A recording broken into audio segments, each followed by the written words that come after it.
I watched a young soldier take his seat on the plane, and the guy by the window said, "Son, what's your name?" Hello, my name is Kirk Borger. I am the library director at the Riverview Public Library, and today I am interviewing Gary Biggar.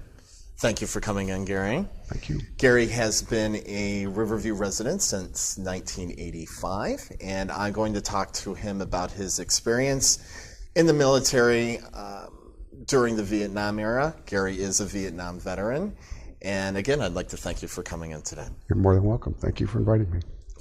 Where and when were you born? I was born in Detroit, Michigan in 1948, October 23rd, 1948 at Mount Carmel Hospital. What were your parents' occupations, and how many siblings did you have? My dad was a skilled tradesman. He was a machinist. Worked many different jobs throughout the Detroit area at that point. He did finish up at a company called Century Spray for several years at the end of his career. Where's Century Spray? Out in Livonia, Livonia area. And my mother was primarily a homemaker, but she also held down jobs for a considerable amount of time to, kind of hold the family together to make ends meet. Correct. How many siblings did you have? I have one sister. She's her name's Karen, and she's a year and a half younger than I am. She lived in the area? Plymouth, Michigan. What high school did you attend? Livonia Bentley. Which is no longer No there. longer, yeah. It's been. Yeah, it was closed in the mid-'80s sometime. It was closed in the mid-'80s. What year did you graduate? 1966. And what year did you join the military? 1969, March of 1969. What were you doing before 1966 and 1969? Well, at that point, I was going to college at Schoolcraft College for a while. I did go there. At that point, I went to work at Ford Motor Company on the line at the Wixom Assembly Plant, which was quite an experience in itself.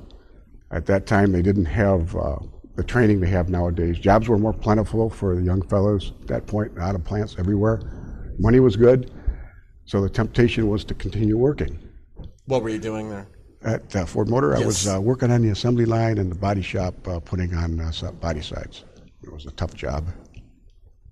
Why was it a tough job? It was very heavy, and it was very fast, and it could have been dangerous, too, at times. Because you were working with a lot of sheet metal and welding and things of that nature. And I did that until March of 1969, and I got plucked off the assembly line by Uncle Sam. You got drafted. Got drafted, that's correct. Kind of tell everybody about that experience. Well, first off, I'm guessing you didn't want to be drafted. No, I did not want to be drafted. Actually, a lot of reports were coming back at that time in our own community about young men not coming back, or coming back wounded or missing. And I decided to go through the 2 years, and it's, after all, at that point I said it's only 2 years, and I'll do my job, come back, go back to work, go back to college, or whatever I can do. Did you try any deferments, or was that an option? I was against the war in Vietnam, to be honest with you. I really was. I thought it was politically, all the turmoil over there, and the government, perceived to be lying to the public at that time in 1969 and 70. Earlier in the war, it may have been more, positive things about going over. There really wasn't any accomplishments coming out of it. Just a lot of death and destruction. Did you have any feelings at the time whether we should even be there or not? At that time, I'm thinking, hope they can get out before I go. That was it. And and that was a selfish standpoint. But from an overall standpoint, I was hoping that they would end the war one way. Have your feelings changed through the years? Not really. So you feel... I'm more proud of being a Vietnam veteran than I was perhaps back then. Yeah. But your feelings haven't changed. Well, you're starting from... Well, we probably shouldn't have been there, but I'm kind of getting the sense that it wasn't that strong of an emotion because you did go along with the draft. I did go along with the draft. And a lot of fellas my age did the same thing I did. Guys that I went to high school with, guys that I grew up in Redford with, Redford Township, also got hit very hard in the Vietnam War. So it was kind of more of, don't feel the war is exactly right, however, doing my duty for the country is probably more overriding than any Yes, opposition I may have from the I guess war. if you were to weigh it out, I guess the weight would be more in this right hand means I'm going to serve and do my duty for my country. So you felt it was your duty. Yes, I did. So- I could have, even my parents supported me if I wanted to go elsewhere to Canada or get some kind of deferment, but I decided I'm just going to do this. I'm going to go through it. The experience will be good. That was my next question. How did your parents react to you being drafted? They didn't, they weren't in favor of that at all. They were very disappointed. Not in me so much, but in the fact that, they were taking young men at that point in the prime of their life, or even teenagers. Did they try to give you any advice as to deferments or as to how to get Well, out of it? yes, they did. They wanted me to stay in college, or things like that. They would have supported me there. But once again, I was 19 years old or 20, and my responsibility level was just to have fun on the weekends, have a nice car, and make the money at Ford Motor Company on your line. That was it at that point. And I really wasn't ready for college at that point. So you got drafted But anyway. I got drafted anyway, right. Where was your basic training? Fort Knox, Kentucky. What was a typical day like in your basic training? It was a tough 8-week training. When you first get there, it's complete. Everything's completely different. You are not, you come from civilian life thrown into a military, which is like apples to oranges. Really, it's completely different. And there's a lot of drilling and harassment and getting up very early in the morning, running all the time, exercising, push-ups, pull-ups. Many insults from the drill instructors. Actually, they were called drill sergeants in the Army, and that went on constantly throughout the whole time. But there was also drilling, marching, training, military courtesy, rules and regulations. A lot of and then the rifle range. A lot of M14 rifles in basic training was the weapon of choice for the training. What were the most difficult parts of your basic training? Probably just every day, just getting through the one day at a time and hoping just to get this thing over with. It was. How long it did was basic difficult. training last? It was about 8 weeks back then. Was there anything you liked about basic training? Just the friends and the other soldiers that were with you, things like that. Getting together, maybe we didn't get a lot of opportunity to leave the base, but when we did, we had a nice time. Or we would go to the cities near Fort Knox once in a while. Not very often, though. We were pretty much stuck on in basic training there at Fort Knox. Did you find the physical aspects of basic training hard for you? It was tough. It was very tough. You gave it your best shot. The running part wasn't too bad for me because I was in pretty good condition at that point, and they really whip you into condition too, by the way. And the low crawling and the carrying the one-man carry on your back, for 150 yards. There were what they called physical training tests you had to get through, which you had to pass. You had to pass those tests in order to get through basic training, or they would recycle you back to the beginning. And the same thing was for the rifle range. If you did not pass that, you also would have to get recycled back to the beginning. But I got through it. Got through them all? Luckily, Passed them yes. all? Did you have any specialized training? After I went to Fort Knox with basic training, which many veterans in Michigan know about, I was assigned to Fort Polk, Louisiana, which is the AIT, which is Advanced Individual Training, and that was infantry training down there. And I was really, because that is training for the Vietnam right there. That's what it's all about.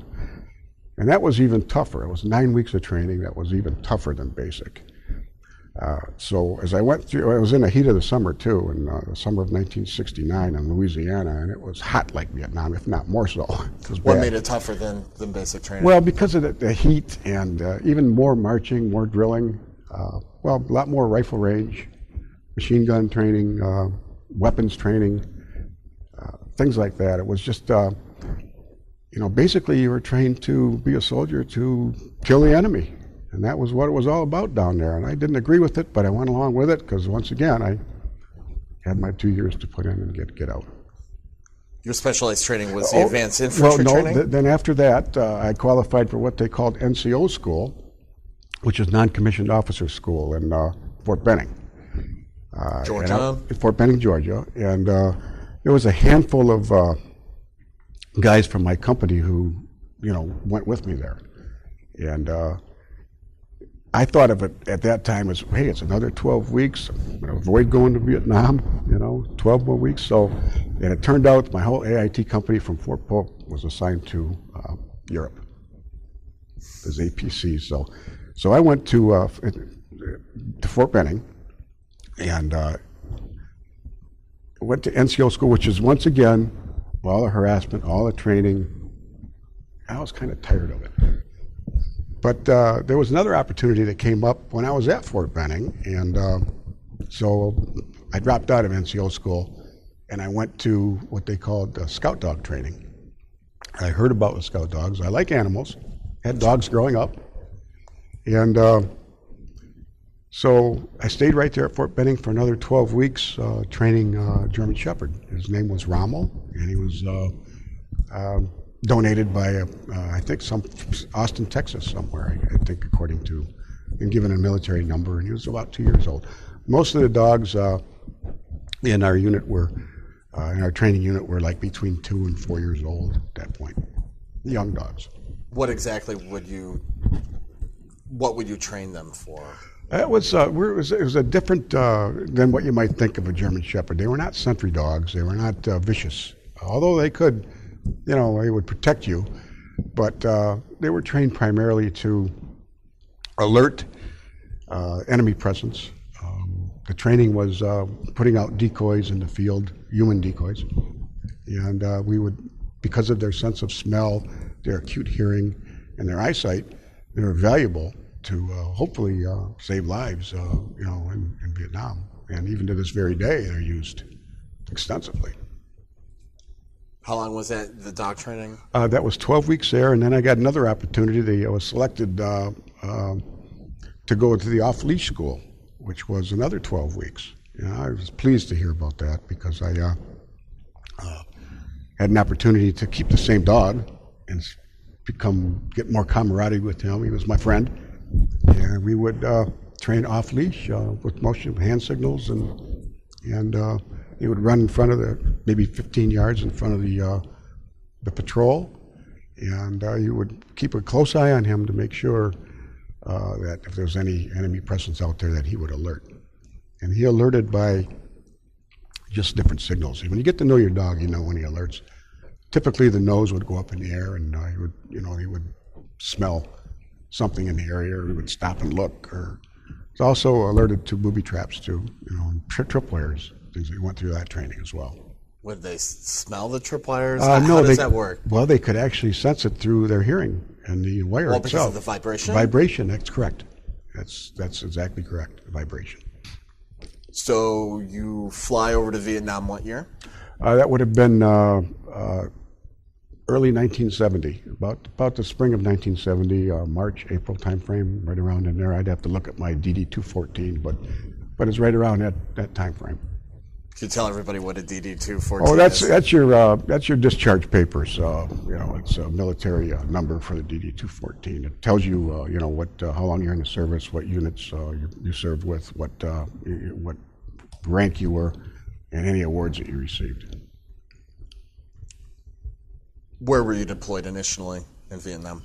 Well, first we came into Tan Son Nhut Air Force Base, Air Base there in Saigon, and then we went to Bien Hoa, and we did some in-country training with the dogs to get them acclimated to the climate for about 2 to 3 weeks. I think it was about 2 weeks. And then we all were assigned our individual units throughout South Vietnam. So we were dispersed. After that, where did you go? I went to what they call the I Corps region of Vietnam, which is in the northern section of Vietnam. Vietnam was broken down at that time in military regions: I Corps, 2 Corps, 3 Corps, 4 Corps. I Corps is up Da Nang and north of Da Nang in that area up there. South of the demilitarized zone? South of the demilitarized zone, right. And I went to the Americal Division, the 196th Infantry Brigade at that time. What was your rank when you went there? I was PFC, and not long there, I become a specialist 4 thereafter. What I meant to ask, how old were the dogs? The dogs were all pretty young. The dogs were probably anywhere between 2 years and 4 years old in that area. They had to qualify at a certain age, and they were young, and most of them were very strong and very healthy. Yes. If you could take us out on or describe a typical operation. How many days was it? What would you do? That kind of thing. Well, the operation was, the units, our scout dog unit was a 48th Infantry Platoon scout dog. It was located in Tam Key, just a few miles, maybe 10 or 15 miles from Chulai. And that was a 196th Infantry Brigade area of operations around there. And infantry units would call in, for a scout dog team that they wanted in the area. And, like the 3rd Battalion, 21st Infantry, I spent a lot of time with them, 1st to the 46th. So I got an opportunity to see a lot of the different units and how they operated and how the commanders were. And most of the units were kind of molded from the commander. They would, if they were careful, they were careful. If they weren't careful, a lot of it was the company commander. If he was strict, they would pay attention. So I really got an opportunity to see a lot of that. But my mission was 5 days in and 5 days out. 5 days in the field, patrolling in probably the very thick triple canopy jungle, and also maybe even the flatlands without jungle. So I got different types of terrain to see during that experience. When you're on an operation and the dog would sense the presence of the enemy, would he signal? How would he signal that? Another good question. The dog at that point would alert. What they called alert, that means that they would sometimes the hair on their back would stand up a little bit, or their nose would go up in the air, and basically it was important that we we were working upwind, that the wind was blowing in our face, so we could detect. The dog could detect any enemy presence out there. Sometimes it wasn't always the enemy. It could have been, something that was unusual. But nonetheless, you didn't take a chance. And I would tell the leader of that particular platoon or company that I think there's something out there and we need to check it out. And they were very respectful of that too. They would do that because they know that the dogs are out there to help them and in some cases hopefully save lives. They respected the dog's skills. They respected the dog's skills. That's exactly right. That's well put. Were some dogs better than others? Yes, they were. But in our unit, off-leash teams were the cream of the crop. They were the best. They were all good. Was your dog very good? My dog was strong. He was a good boy. He was strong, healthy, and very smart. Now, did the NVA or VC, did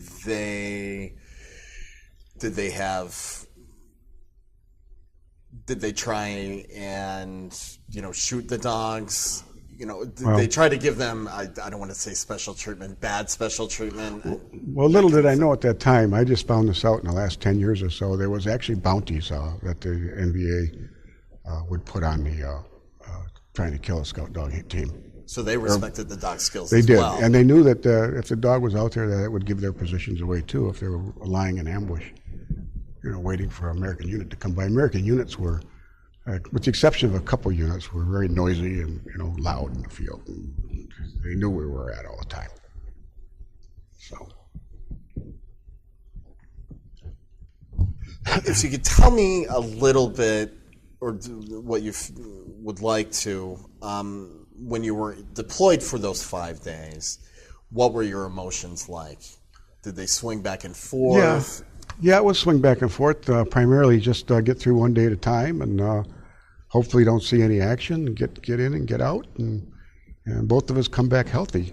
That was it. And maybe just get lucky and not, maybe I can help them out while I'm here too. I was also there, I was there for a purpose, and that's to help them out to maybe save a few lives. That was it. I don't know if I ever did or not, to be honest with you, but the opportunity was there. So I was there, I did my job, but I was also very glad to get the 5 days over with and get back. Let's be honest with you. Is there any memory that you have of that that's more vivid than others? There's a few. Well, primarily, I mentioned that, how units would kind of follow the behavior of their leader. I was with the recon unit, Echo Recon, 1st of the 46th Infantry, and they were very, very good unit, strong, very noise disciplined, camouflage, very, very tough unit of guys. There was only about 20 of them, and they were out there to try to find the enemy and find out where they were at, and it just wasn't recon and then come back and tell somebody else. They would actually engage the enemy and start firefights. But yeah, we got hit by North Vietnamese on patrol, and there was a little bit of medevacs. How long were you in Vietnam for? About 9 to 10 months, 9.5 months roughly. What did you do when you were off duty? We had 5 days out in the field. We come back for 5 days, and that 5 days was pretty much just to kind of take it easy, relax. Sometimes we had to what they call pull bunker guard in the evening around the rear base we were at, which was really soft duty. Once in a while you would get a couple mortar rounds in there or something, but it was scary, but it wasn't like being out in the field, not even close to it. So it was almost like coming back to relaxation and being back with your friends. We'd play cards, we'd drink beer, have a lot of good camaraderie there, Scout Dog Group. Did you ever get like a 3-day pass to go to Saigon or Manila or something like that? Well, I did have I was coming up for R&R, and I ended up, that was towards later. I went later for R&R. I didn't go because I ended up getting malaria real bad, and it was a real bad situation, and I was sick for quite a while, and I was medevaced out of the field at the time, and I took my medications, but when you're out in the field, they don't know, you're just... When you have malaria, what does it feel like? Oh, it's like being very sick. It's like having the flu and then some. Maybe worse than the flu. I mean, you have real high temperature, and you shiver, and you just feel terrible. You can't eat. You're just very sick. I know for some people, they feel the effects of malaria sometimes for the rest of their lives. Do you have any of that? I don't think so. I never did pursue any Veterans Administration benefits for it. I probably could have, but I never did do that. And, no, to answer your question, I don't think so. Did you know anybody else who suffered from malaria? Offhand, no, I don't. You just happened to be the lucky one, yeah. Well, when you were evacuated to the Cameron Bay area, medical evacuation center there were several people that were in there with me at that time that were sick too, for either some kind of a jungle fever or malaria or something. What kind of medicine did they give you to prevent it? You know what? That's a good question. I have to look that one up. I don't really remember. I know that did take it. I did take it. Yes. Yeah. Yep. There may have been days where you're busy out there, and where you're maybe drinking water out of a stream or something, and you might have missed a couple days. I don't know, but it wasn't deliberate. Now, when you did go out on combat operations, was there an overwhelming emotion through the whole time, or did it go back and forth between being scared and being... Because just to give you some of the guys Vietnam veterans I've interviewed, they have experienced it as you were totally scared, or it was one of the more exciting things that they've been through. I think for most people it may have been a combination of both. What was it like for you? Well, it was moments of a lot of walking out there with the infantry units through the hot jungles where there really was no activity, no enemy presence, and then that would be interrupted by moments of terror. I don't know how else to put it. Is there one experience that sticks out more than others? Well, I had a chance to get out with many different units in the 196th Infantry Brigade, and in September, October of 1970, I was with a recon unit, the 1st of the 46th Infantry, and they were really a tough group, and they lived in the deep jungles just like the enemy. They were very quiet, all the noise and light disciplines, and they were out there to put the hurt on the enemy, and they did. And we got hit back a couple times too, and we had a couple guys medevaced out of there through jungle penetrators. But I don't know what ever happened, the results of what ever happened to those people. Did you have much interaction with the Vietnamese people while you were there? Not too much. They would come in and clean what they called your hooches, your living areas. Mostly when we came back to the rear, we were with our units. And I guess if you had a station in Da Nang or Saigon or some bigger city, you probably would have more reaction with them. Out in the field was much different than the Vietnamese people in the city. They were, farmers and peasants, and do you have any interpreters with you, or yes, they had any Republic of Vietnam soldiers with them? Yes, we did. We had what they called the rocks, or the Arvin, and they were sometimes they were out with us, and they would be interpreters if we had a detainee or we caught somebody prisoner. You could talk to them that way. So, but most of the Vietnamese people, I felt bad for them because they were in the middle of a conflict and didn't want anything to do with it. It's very sad. From what I've read, most of the people that most Americans did find out in the field, they didn't care about either side. Yeah, so that's right. It was one horrendous area that the 196th Infantry Brigade was involved in, called Hep Duck, and at that time, most of the units were. A typical company should have about 100 people in it. These guys had 30, 40 guys, maybe max in their companies, and a lot of it had to do with that Hep Duck campaign in 1969 and 1970 and 68 actually too.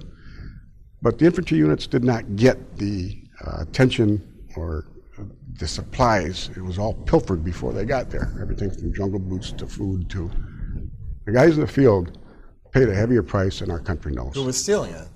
It would be, black market people. Either it was, American GIs or Vietnamese, or I don't know that for sure. I didn't see it happen, but I can tell you that the supplies were very short for those units in the field. They should not have been with as much. Yeah, because I've read stories I've heard stories like that, and it was kind of hard for me to believe, because we just have so much material to give out, and then.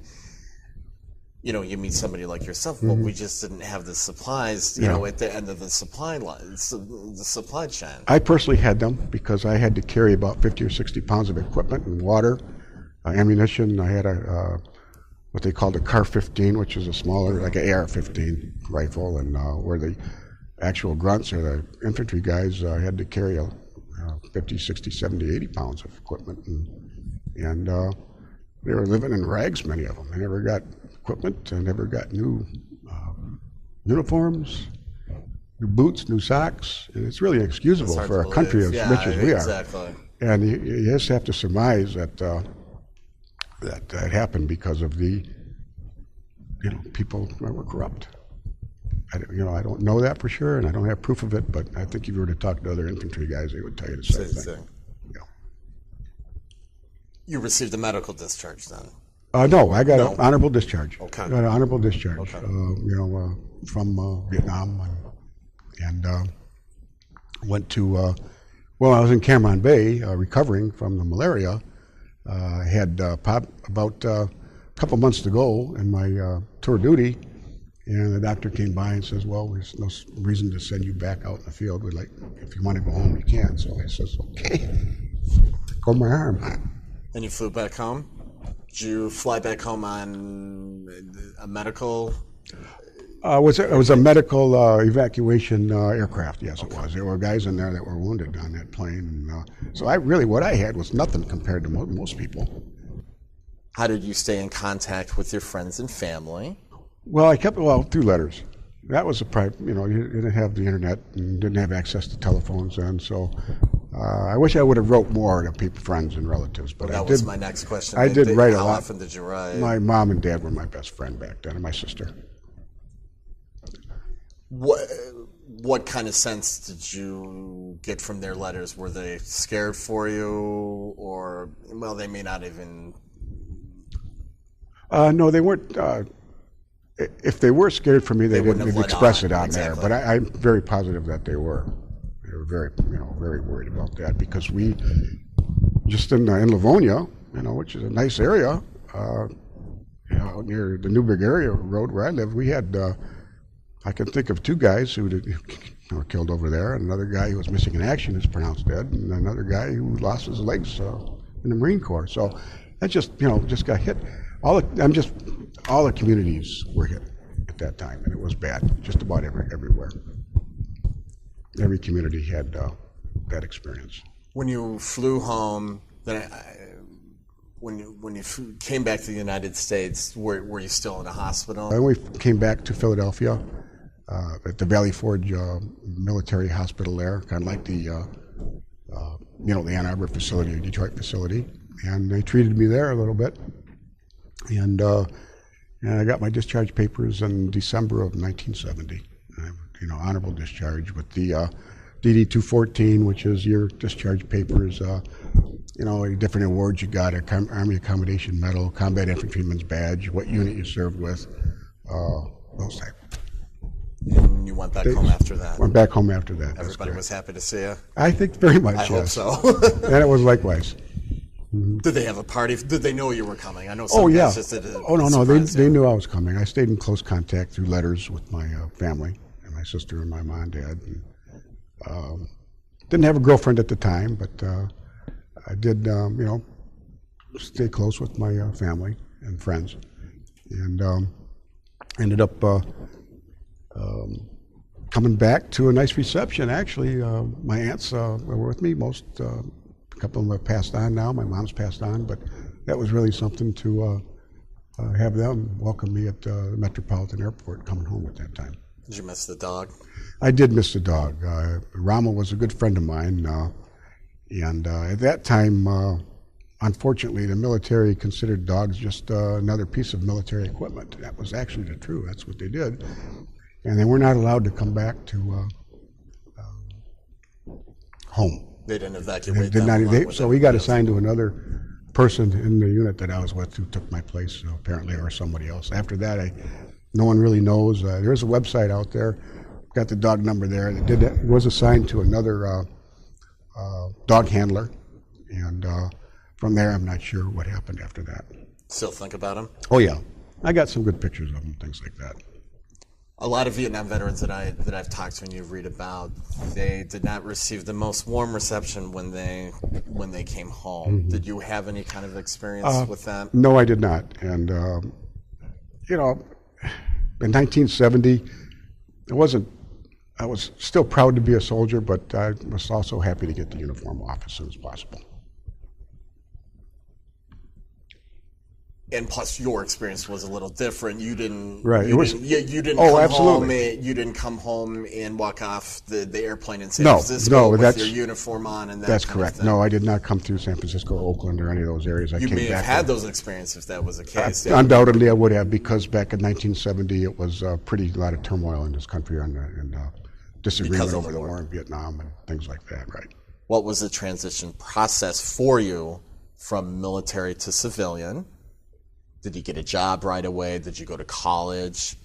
I did both, actually. I started off going back to work at the Fort Wixom plant. Money was good. I had a different job than I had before I got drafted.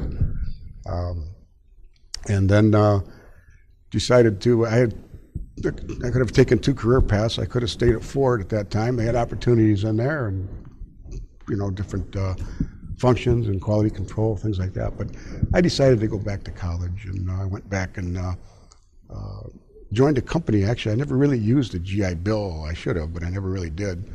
I had a company that I worked for that put me through education, a manufacturing supplier in Detroit. What college did you go to? I went to 2, actually. I started off at Schoolcraft when I was 19 years old, 17 years old. And then I ended up, went to Henry Ford Community College and got an associate's degree there. I went to Eastern for just a few semesters and then transferred to Madonna University because I heard they had a really good management program, business administration program, and that's where I finished my degree, there. And then stayed with the automotive suppliers for several years, really good companies. They really treated me well. and had an opportunity to work for Ford Motor Company. And so I left and went to work for Ford and finished my career there and retired about 2.5 years ago. Where did you meet your wife? It was actually a blind date. Met her through a friend at Davis Tool and Engineering, and she was a retiree from Detroit Edison. What year did you get married? 1980. So it's coming up, our anniversary. How many children do you have? I have 2. Where do they live? Do they live in the area? My son, he's got a home in, just bought a home in Trenton on Grange Road. And my daughter, she's got a nice home, a place in Wyandotte, off of Biddle and near on Chestnut Street. Any grandchildren? Not yet. Not yet? Not yet, but I think that's coming someday. Do you keep in touch with anybody that you met in the military? I did for a first couple of years. I came back. I did, but then you're back with your old friends, and you have new friends that you meet. And to answer your question, not too much. No, I didn't. I have a friend in Flint I contacted for a while, and another guy from Dearborn that I knew. But other than that, not too much. It was just getting back to your life and getting away from a lot of the military experience. Are you involved in any veterans organizations? Yes, I'm a member of the Headman Council 217 in Wyandotte. Yes. And for the people watching at home, this will be the last question. Mm-hmm. If there's one thing you could tell people about your experience, whether it be just the general military experience or your experience in Vietnam, what would it be? Well, just go with your gut feel in your life, and hopefully things will turn out for you. Probably one of the biggest things that I had that come out of that was teamwork and camaraderie. Got each other's backs, things like that. And do the same thing in civilian life for your best friends and your coworkers. Do you think you made the right decision? I did. If I had to do it all over again, I probably would have stayed in college. I'm being honest with you. But at that point, things were a little different back then. Like I say, the money was good, and I wasn't ready for college. Do you think the military made you ready for college? Oh, beyond a doubt. Beyond a shadow of a doubt, it really How did. so? Well, because I didn't want to. I could see what the draft was doing at that point, and of course there's no longer a draft. But if you have a chance to avoid something like that, of putting your life at risk, then do it. Get away from it. That's what I meant. All right, Gary, thank you very much. You're welcome. For taking your time out for us today, and thank you very much for your service to our country. And thank you so much. I appreciate it. This is the day when I send all my doubts and demons on their way. Every endeavor I have made ever